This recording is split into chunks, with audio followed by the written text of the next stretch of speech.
Halo semuanya, perkenalkan nama saya Kalista Pigasea. Saya biasa dipanggil Ita. Saya dari kelas PS25E. Pada kesempatan refleksi filsafat hari ini, saya ingin mengajak kita melakukan perjalanan ke dalam wilayah yang paling sunyi, namun paling menentukan dalam hidup manusia. Wilayah antara apa yang kita ketahui benar dan apa yang kita pilih untuk lakukan, meskipun bertentangan dengan kebenaran itu sendiri. Sebelum saya lebih jauh, izinkan saya menekankan bahwa refleksi ini bukan sekedar kisah pribadi, bukan pula sekedar renungan emosional. Ini adalah bentuk kontemplasi eksistensial, suatu upaya menyelami sisi terdalam manusia yang seringkali kita abaikan karena terlalu menyakiti untuk dihadapi. Manusia seringkali menghindar bukan karena mereka tidak tahu kebenaran, tetapi karena kebenaran itu menuntut harga keberanian. Dalam refleksi ini, saya akan bersandar pada aliran filsafat eksistensialisme, suatu aliran yang menuntut kejujuran radikal, sebuah tuntutan untuk tidak lagi bersembunyi di balik alasan-alasan palsu, dan untuk mengakui bahwa manusia adalah makhluk bebas yang bertanggung jawab penuh atas pilihannya.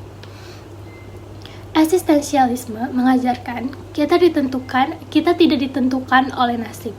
Justru kita sendirilah yang menciptakan diri melalui pilihan-pilihan yang kita ambil. Dan sayangnya manusia sering menggunakan kebebasannya untuk melarikan dari kebebasan itu sendiri. Kita menciptakan topeng-topeng yang menenangkan ego kita. Padahal topeng itu menutupi luka yang kita pelihara sendiri. Untuk menjelaskan konsep ini, saya akan menggunakan perjalanan pribadi saya. Satu fase kelam ketika saya terjebak dalam sebuah hubungan toksik atau terjebak di suatu hubungan yang tidak sehat.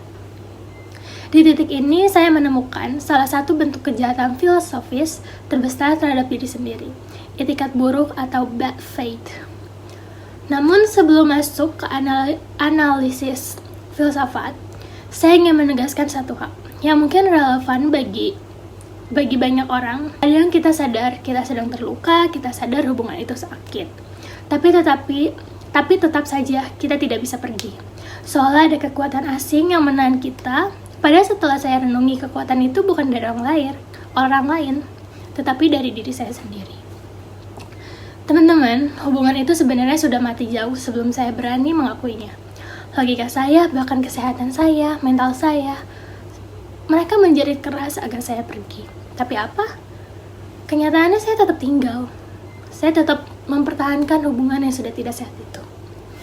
Dan disinilah konfliknya menjadi semakin kompleks. Karena bukan cuma saya sadar bahwa saya tersakiti. Saya tahu saya sakit, saya tahu perlakuan dia menghancurkan saya sedikit demi sedikit. Saya tahu hubungan itu lebih banyak melukai daripada menghidupkan. Dan saya juga tahu saya itu tidak bahagia, bahkan tercekik secara emosional. Namun anehnya, semakin saya tahu saya sakit, semakin saya merasa tidak mampu pergi. Seolah ada tali yang tak kasat mata yang menarik saya untuk tetap berada di sana. Yang paling mengganggu adalah saya sendiri tidak tahu apa tali itu. Saya tidak paham apa yang menahan saya tidak tahu secara logis untuk pergi, tapi saya tetap diam. Seperti ada tali yang tak terlihat yang menahan langkah saya. Saya tahu saya harus pergi, tapi tubuh saya seperti menolak. Pikiran saya paham, hati saya berontak, tapi kaki saya tidak bisa bergerak.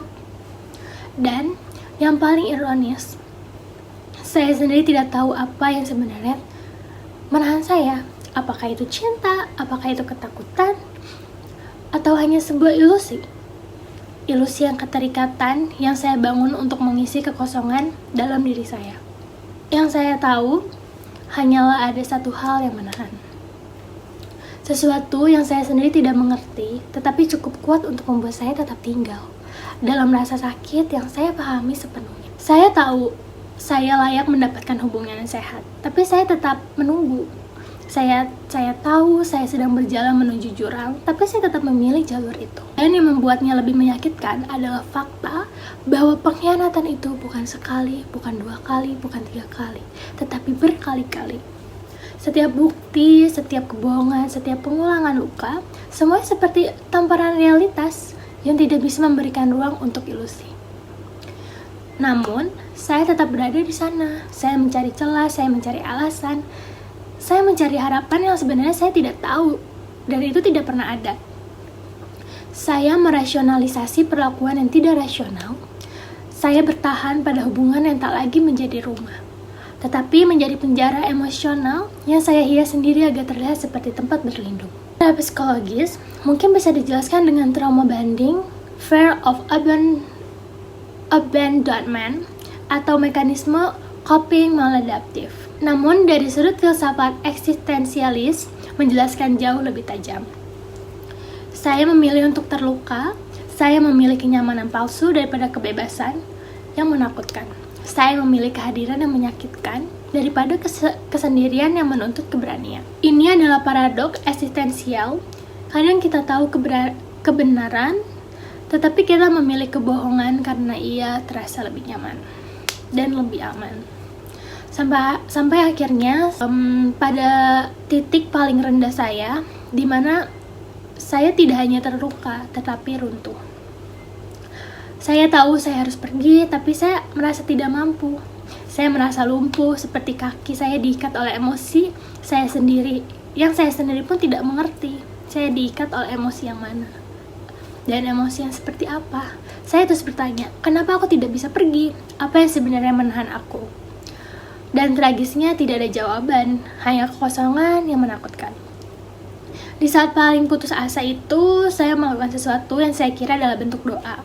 Padahal sebenarnya itu adalah bentuk pelarian. Saya berdoa kepada Tuhan. Tapi doa saya bukan, ya Tuhan, berikan aku kekuatan untuk pergi. Namun doa saya yang justru yang saya minta ke Tuhan adalah, ya Tuhan, ambil aja perasaan saya, hapus saja keterikatan ini, bebaskan aku tanpa aku harus memilih. Saya ingin bebas tanpa harus bertanggung jawab atas kebebasan saya sendiri. Saya meminta Tuhan untuk mengambil alih tanggung jawab saya. Saya ingin berkata, kalau aku pergi itu bukan salahku, aku terpaksa. Disinilah letak ironi eksistensial itu. Saya tidak meminta kekuatan untuk memilih, justru saya meminta pembebasan dari kewajiban untuk memilih. Ini adalah puncak bad faith, pelarian dari kebebasan dengan menyalahkan kekuatan lain di luar diri sendiri. Teman-teman, inilah inti kritik saya terhadap diri saya sendiri. Dalam eksistensialisme, khususnya dalam pemikiran Jean-Paul Sartre, kondisi ketika kita menyangkal kebebasan kita sendiri disebut itikat buruk atau bad faith. Dalam pemikiran Sartre, itikat buruk bukan sekedar kebohongan. Ia adalah pengkhianatan terhadap kebebasan diri sendiri. Itikat buruk tidak berarti kita berbohong kepada orang lain. Justru lebih parah daripada itu. Kita berbohong kepada diri sendiri. Kita berpura-pura tidak mampu, padahal kita hanya tidak mau. Kita memasukkan alasan, kita menyembunyikan keberanian kita sendiri, kita berpura-pura tidak bebas. Kita menciptakan alasan-alasan bahwa kita tidak bisa.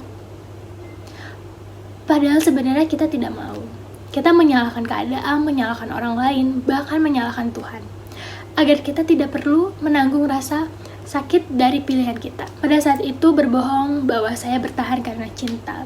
Padahal kebenarannya adalah saya bertahan karena saya takut akan kesendirian, saya takut sendiri, saya takut kosong, dan takut membayangkan hidup tanpa orang yang bahkan tidak memuliakan saya. Dan ketakutan itu saya tutupi dengan narasi romansa yang saya karang sendiri.